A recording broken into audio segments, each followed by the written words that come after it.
হত্যা তদন্ত অভিযোগ বাবা রাফিউর রাব্বির।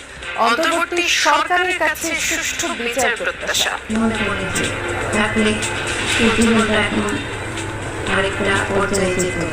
সেই সময় যারা কর্মকর্তা ছিলেন, আব্দুল ওসমানের টর্চার সেলে তারা অভিযান চালায়, তখন শেখ হাসিনা তাদের বলেন যে এটা বন্ধ রাখেন। সালমানের বেক্সিমকো গ্রুপ একাই ফোকলা করে দিয়েছে জনতা ব্যাংক। নিয়ম নীতি না মেনে ঋণ দেওয়া হয় 25,000 কোটি টাকা। যারা ঋণ দিচ্ছে তারা না এটা জবাব দিতে হবে যে কোম্পানি নতুন সৃষ্টি হচ্ছে যার কোনো ইনকাম নেই তুমি দাও কেন। এই যে ব্যাংকিং কালচারকে একেবারে মিশিয়ে দেওয়া, এটি আসলে একটা বড় ধরনের অপরাধ। আয়নাঘরের ভয়ঙ্কর অভিজ্ঞতার কথা জানালেন মাইকেল চাকমা। ভয়াবহ নির্যাতনের কথা ভেবে এখনো আঁতকে ওঠেন তিনি।